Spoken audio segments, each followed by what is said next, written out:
নমস্কার বন্ধুরা, WB good নিউজে সকলকে জানাই স্বাগতম।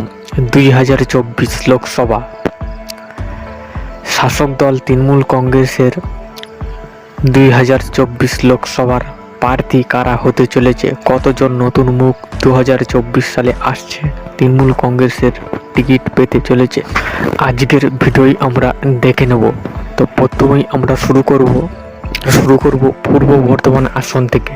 তো পূর্ব বর্ধমান আসনে 2019 সালে প্রার্থী হয়েছিলেন সুনীল কুমার মণ্ডল। 2024 সালে পূর্ব বর্ধমান আসন থেকে তৃণমূল কংগ্রেস সম্ভাব্য প্রার্থী করতে পারে শম্পা ধারাকে। লোকসভা কেন্দ্র মথুরাপুর লোকসভা কেন্দ্রে 2024 সালে তৃণমূল কংগ্রেস সম্ভাব্য প্রার্থী করতে পারে চৌধুরী মোহন জেঠুয়াকে। লোকসভা আসন তমলুক লোকসভা আসনটিতে 2019 সালে প্রার্থী হয়েছিলেন দীপেন্দু অধিকারী। 2024-এ তমলুক লোকসভা আসন থেকে তৃণমূল কংগ্রেস সম্ভাব্য টিকিট দেওয়ার সম্ভাবনা রয়েছে সৌমেন মহাপাত্রকে। লোকসভা আসন ডায়মন্ড হারবার 2019 সালে প্রার্থী হয়েছিলেন অভিষেক বন্দ্যোপাধ্যায়। তো 2024-এ ফের ডায়মন্ড হারবার থেকে প্রার্থী হচ্ছে অভিষেক বন্দ্যোপাধ্যায়।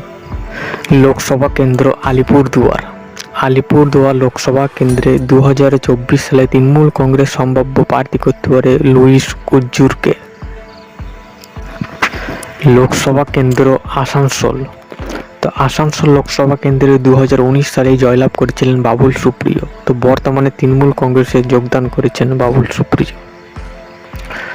তো এই আসন থেকে 2022 সালে উপনির্বাচনের ফলাফলে শত্রুঘ্ন সিনহা তৃণমূল কংগ্রেস প্রার্থী কিন্তু উপনির্বাচনে বেশ ভালো ব্যবধানের জয়লাভ করেছিলেন। তো সেই ক্ষেত্রে 2024 সালে ফের শত্রুঘ্ন সিনহা অর্থাৎ টিকিট পেতে চলেছে আসানসোল লোকসভা আসন থেকে।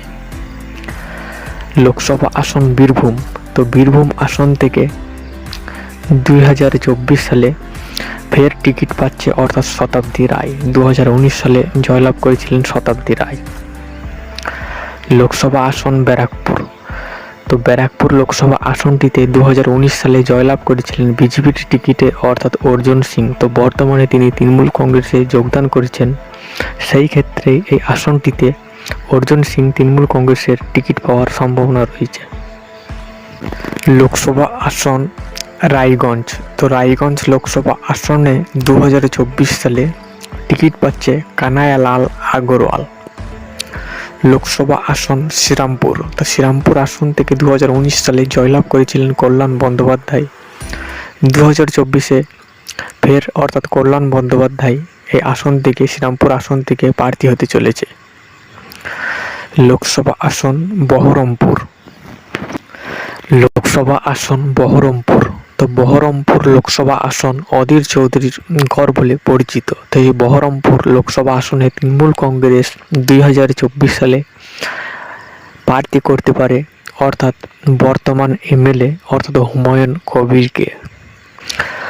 লোকসভা আসন জলপাইগুড়ি আসন থেকে 2024 সালে তৃণমূল কংগ্রেস সম্ভাব্য প্রার্থী করতে পারে কৃষ্ণেন্দু রায় বর্মনকে। লোকসভা কেন্দ্র জয়নগর আসন থেকে 2024 সালে তৃণমূল কংগ্রেস সম্ভাব্য টিকিট দিতে পারে প্রতিমা মণ্ডলকে।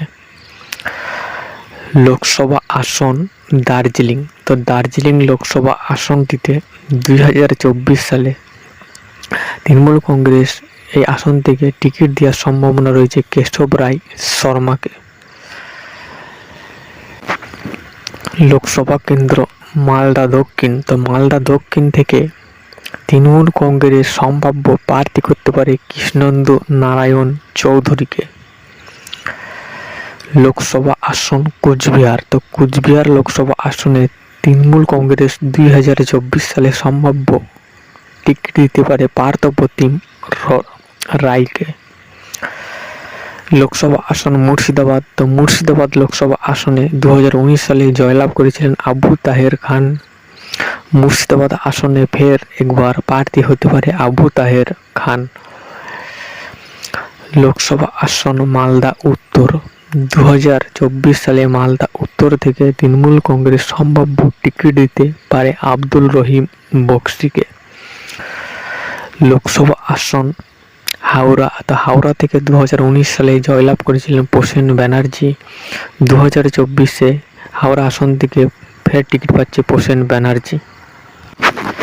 লোকসভা আসন জঙ্গিপুর, যে জঙ্গিপুর লোকসভা আসনে 2019 সালে প্রার্থী হয়েছিলেন খলিলুর রহমান। 2024-এ ফের প্রার্থী হতে পারে তৃণমূল কংগ্রেসের টিকিটে, অর্থাৎ খলিলুর রহমান। লোকসভা কেন্দ্র হুগলি, তো হুগলি লোকসভা আসনে 2019 সালে জয়লাভ করেছিলেন লকেট চট্টোপাধ্যায়। তো হুগলি লোকসভা আসনে 2019 সালে পরাজিত হয়েছিলেন রত্না দে নাগ। 2024 সালে তৃণমূল কংগ্রেসের টিকিটে ফের প্রার্থী হতে চলেছে রত্না দে নাগ। লোকসভা কেন্দ্র বালুরঘাট, তো বালুরঘাট লোকসভা আসনটিতে 2024 সালে তৃণমূল কংগ্রেস সম্ভাব্য টিকিট দিতে চলেছে বিপ্লব মিত্রকে। লোকসভা কেন্দ্র কৃষ্ণনগর, তো কৃষ্ণনগর আসন থেকে 2019 সালে জয়লাভ করেছিলেন মহুয়া মৈত্র। তো কৃষ্ণনগর আসন থেকে অর্থাৎ মহুয়া মৈত্রকে ফের প্রার্থী ঘোষণা করেছেন তৃণমূল নেত্রী মমতা বন্দ্যোপাধ্যায়। লোকসভা কেন্দ্র দমদম, তো দমদম লোকসভা কেন্দ্রে 2019 সালে প্রার্থী হয়েছিলেন সৌগত রয়। 2024-এ ফের প্রার্থী হতে চলেছে দমদম আসন থেকে সৌগত রায়। লোকসভা কেন্দ্র বনগাঁ, 2024 সালে বনগাঁ আসন থেকে প্রার্থী হতে চলেছে ফের একবার মমতা ঠাকুর। লোকসভা কেন্দ্র কলকাতা উত্তর, তো কলকাতা উত্তর আসন থেকে তৃণমূল কংগ্রেসের টিকিটে ফের একবার প্রার্থী হতে চলেছে সুদীপ বন্দ্যোপাধ্যায়। লোকসভা কেন্দ্র রানাঘাট, তো রানাঘাট লোকসভা আসনে 2024 সালে প্রার্থী হতে পারে বর্ণালী দে রায়। লোকসভা কেন্দ্র বারাসাত, তো বারাসাত লোকসভা আসনে 2024 সালে প্রার্থী হওয়ার সম্ভাবনা কাকুলি ঘোষ দস্তিদার। লোকসভা কেন্দ্র ঘাটাল, তো ঘাটাল লোকসভা আসনে 2019 সালে জয়লাভ করেছিলেন দীপক অধিকারী অর্থাৎ দেব। 2024 সালে ঘাটাল লোকসভা আসনে ফের একবার প্রার্থী হতে চলেছে দীপক অধিকারী দেব। লোকসভা কেন্দ্র ঝাড়গ্রাম, তো ঝাড়গ্রাম লোকসভা আসনটিতে 2024 সালে প্রার্থী হওয়ার সম্ভাবনা বীরবাহা হাঁসদা।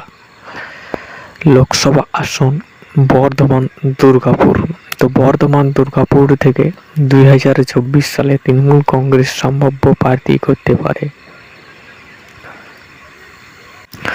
মমতা সিংহ মিত্র। লোকসভা আসন বোলপুর, তো বোলপুর লোকসভা আসনে 2024 সালে তৃণমূল কংগ্রেস সম্ভাব্য প্রার্থী করতে পারে অসিত কুমার মালকে।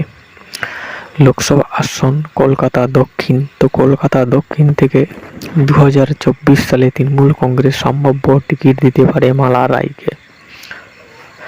লোকসভা আসন পুরুলিয়া, তো পুরুলিয়া আসন থেকে 2024 সালে তৃণমূল কংগ্রেস সম্ভাব্য টিকিট দিতে চলেছে দশরথ তিরককে। লোকসভা আসন মেদিনীপুর, তো মেদিনীপুর লোকসভা আসনে 2024 সালে তৃণমূল কংগ্রেস সম্ভাব্য প্রার্থী করতে পারে সায়নী ঘোষকে। লোকসভা আসন বিষ্ণুপুর, বিষ্ণুপুর লোকসভা আসনে 2024 সালে তৃণমূল কংগ্রেস সম্ভাব্য প্রার্থী করতে পারে সুজাতা মণ্ডল খাঁকে। লোকসভা আসন কাঁথি, তো কাঁথি লোকসভা আসনে তৃণমূল কংগ্রেস সম্ভাব্য প্রার্থী করতে পারে সুপ্রকাশ গিরিকে। বসিরহাট লোকসভা আসনে তৃণমূল কংগ্রেস সম্ভাব্য প্রার্থী করতে পারে নুসরাত জাহানকে। যাদবপুর, যাদবপুর থেকে তৃণমূল কংগ্রেস সম্ভাব্য এখনো কোনো প্রার্থী ঠিক করতে পারেনি। উলবিড়ার থেকে সম্ভাব্য প্রার্থী হতে পারে সাজ্জেদ আহমেদ। 2024 সালে আরামবাগ লোকসভা আসনে লড়তে পারে Shyamal Santra. Thanks for watching this video.